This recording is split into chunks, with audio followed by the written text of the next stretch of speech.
Hello guys, we are back with another update to Optic, and we'll want to take this video to show around the new updates. There's some minor updates, interior updates, and edit and annotate tool. So we can get right into it. We'll start just with the minor updates. So first, one smaller update is the refiner is now more focused on refining than hallucinating new details. Previously, obviously it would upscale and refine it at details, but it would be a bit too loose in trying to retain the details of the generation, which would lead it to hallucinate extra details or hallucinate edges that weren't apparent in the original image. We refine the settings so it tries to better sustain the original intention, so it won't hallucinate more edges or details that you didn't want, and in that sense works way better as a refiner. Then we also improved the ability to check the status of lenses. The UI in general wasn't really optimized to check what's the status of your generation and so on. And so we added in the trainer, we added this tab. If you look at the top, it says trainer now, and next to it, it says lenses. And if you click on the lenses panel, you'll see a grid view of all the lenses you trained. The same if you train something and you press start training, it will appear here and it will show you that in progress, and you'll see the completed ones. You can delete them, you can add them to the workflow. You can also see if something failed, that it should appear there. And overall, it just makes a nicer experience in trying to understand which trainings are complete. Is one of the trainings still training? How many do I have? Which one I want to delete, and so on. So that's a little improvement on the lenses side. And you can always still manage them through the lenses tab itself, and select them and use them in the generation. Next major improvement is the improvement for interior design. So we've done some fine tuning for the 2.0 beta model that makes it better at interior design. And so I'll just first select a sketch line art here of an interior, just so I can show you how it works and what the improvements look like. And so we have the input image here. Before I generate, I'll just want to explain still the biggest weakness of the 2.0 beta model. It's capability at high shape control, because while it can retain and follow the edges that you have on your input, it becomes much more bland and it struggles to create a very nice and crisp image with high shape control. And so you probably notice currently, and that's something we're still improving, but currently the best results you get if you don't go higher than 0.5 on the shape control, because then it has some freedom while still trying to basically have the basic view of the generation. And so I can show you just here with the default values first. And as you can see that the overall composition stays the same. So the scenes are the same, the views the same, steering wheel, dashboard, all of that is the same, but the details are not exactly what you had in the original image. And that's currently the best balance, and that's something we're improving. I can also show you here, if I reduce the shape control, that you will get even better contrast and details, but then you obviously lose that in the composition. So now it's starting to be a lower angle image.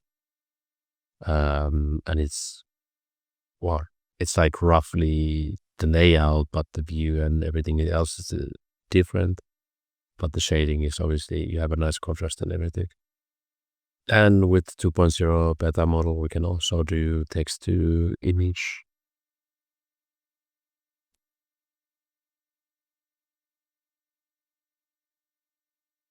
You can see the coherency in the interior is now much better. And I think also the aesthetic of the design is much better. You have a little funky headrest here, but it's still a good starting point. And I can show you the refiner here as well. So you can also see the difference of what I was talking about before with it really not trying to hallucinate more details, but rather just refine the existing details. And this one, again, it's in tiles, so it will do 4 tiles, and it will upscale each and then put them together into a nice big image. There we go, and I can do a comparison. So that's the original. Like, not a lot of detail in it. If I switch to this one and zoom in, it has like, you can see even the stitching has details to it, and it has this texture, like the material texture that you see. And so now the refiner is much better at just like adding details rather than, hallucinating details. And so that's the interior changes and improvements. And next, you might have already seen on the left or at the bottom, there's this generate tab now. And then next to it, there's the edit tab. And if you click on the edit tab, this will be pretty much the new mode called edit and annotate. And it's completely separated from generate in the sense that generate uses the 2.0 beta model. It uses lenses, it uses like shape control and everything. Edit does none of that. And in that way, it's a way for you to edit the image rather than generate on it. And I'll show you examples of what that means. But basically, what you just need to understand is that like you changing lens settings doesn't really affect editing, because editing is just an instruction to change something in the image or obtain something from the image based on the natural language or like the explanation you put at the bottom. And I'll show you here what it actually means in practice. So I'll just open a simple car side view here. And I'll just generate with like a shaded view. I don't really care that much about the details of the car. I just want them more shaded and not a sketched view. And so here we go. We have something that it's close enough to the kind of van theme we had before, but just kind of cleaned out and a simpler theme. Again, using shape control at 0.5. And now that we generated this, we can actually go to edit mode and we can give instructions of how to edit the image. And one very obvious example is changing the color. And so I will, at the bottom bar, I can here write, change the color of the car to red. And then we press edit and we'll see what happens. And as you can see, the car is now red, just based on the instruction that we gave. That's a very simple example. I think there's a lot more cooler and more interesting things you can do with the edit tool. And one of them is actually getting blueprint views. It won't be perfectly accurate, but it's a really good way to, take it to 3D or something. So I'll just write create blueprint views of this car, front view, side view, rear view, and I'll press edit.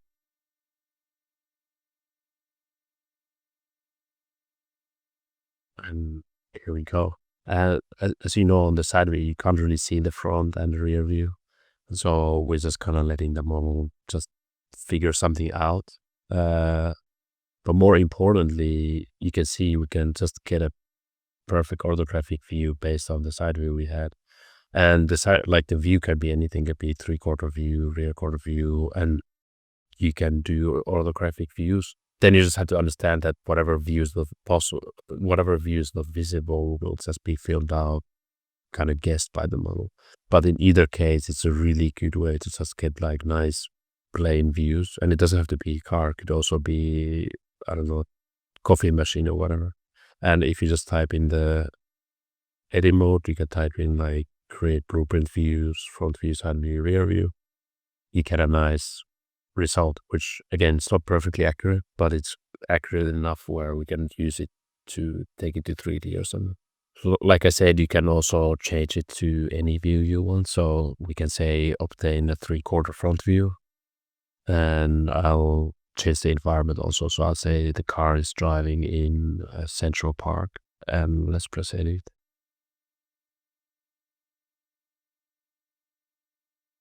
now we have the car driving in what looks to be Central Park.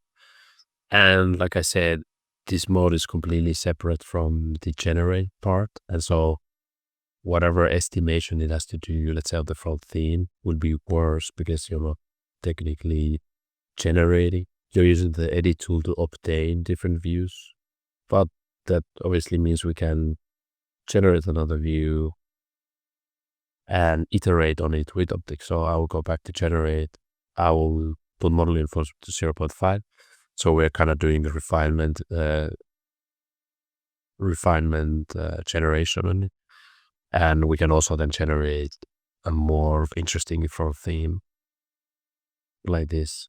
And as you can see, that gives you so much power to basically generate on one car in multiple views directly in Optic, because you can do a side view first, go to front view, do some generation of the front view, find a nice theme. You go, okay, I like this view.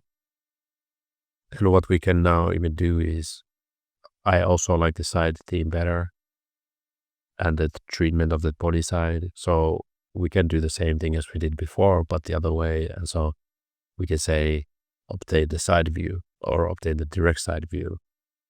And we are essentially generating in different views and refining in different views until we find something we like. There we go. Now we have the direct side view of the generator. So we did hand in hand with both the generate and edit tool. We also added a way to basically use a marker to better define what you mean, rather than saying like there's a person on the right corner of the image and remove the first guy but not the second one. We actually have this marker tool. So if you press on the left side, you can then draw into the image, and I'll circle out these dudes in the background here, and I want to remove them.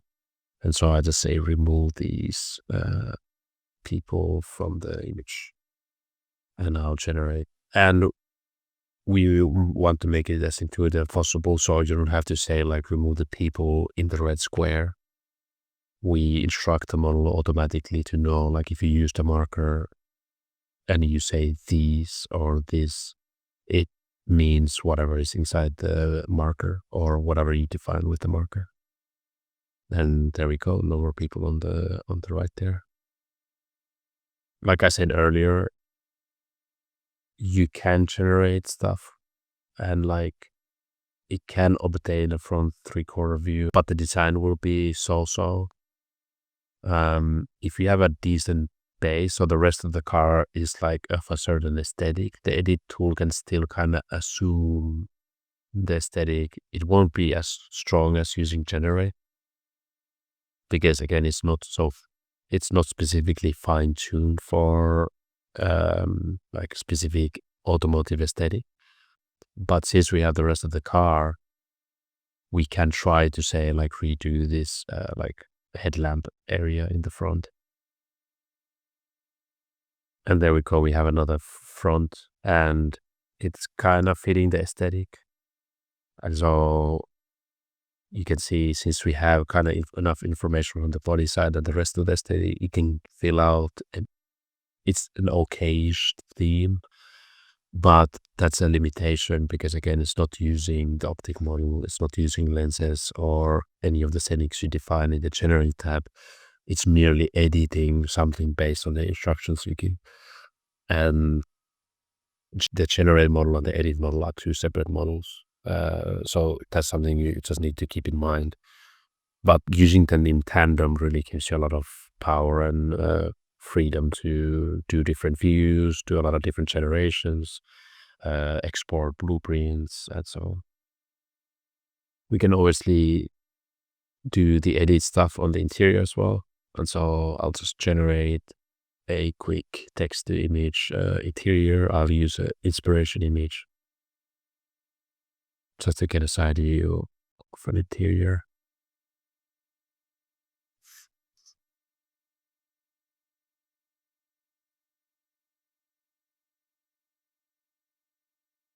Now that we have the generation, just like with the exterior, we can say like, make the seats white Alcantara. And I'll just switch the edit mode here. So I'll write, make the seats white Alcantara. And I'll just press edit here. And now the seats are white. Obviously, it doesn't really match for the rest of the interior, but for demonstration, they are now white. Then I can say like remove the steering wheel and the shifter node. Now we don't have a shifter or a steering wheel. Now we still have this like screen here, so I can use the marker tool or the annotate tool to just circle out these elements. I don't know what to call them. And it would be difficult to describe. And so rather than try to describe it, I just say remove these from the image. As you can see, the marker tool allows you to have more flexibility and more ease of describing what you want to remove, edit, and so on. Then I'll just do a refinement generation just to make the seats a bit more coherent. And we'll probably get the steering wheel back because our inspiration image has a steering wheel and a shifter. And yeah, so you can see the steering wheel is coming back. We don't care for this, but that's something, if your inspiration has something, you just have to remember. And now we have the seats. They're kind of integrated into the center console, but I'll attempt to get blueprints from them anyway. Here we go. I mean, it's blue background. It's good enough for us. We can make it black and white in Photoshop. And with this edit tool, you have so much more capability now. And like, that's why we also wanted to add the marker tool, because it makes it much easier for the way we designers are anyways used to showing edits and what we want to change on a design and so on. And so, yeah, that's the overview of the updates for this patch. We're super excited to see what you guys come up with, the interior upgrades, and especially the edit tools, because it gives you so much new capabilities and stuff that we didn't even show you here. And so if you have some interesting stuff, feel free to tag us on Instagram, either my personal one or the UDIN one. We're super happy to see what you guys create. And yeah, I'll see you guys on the next update.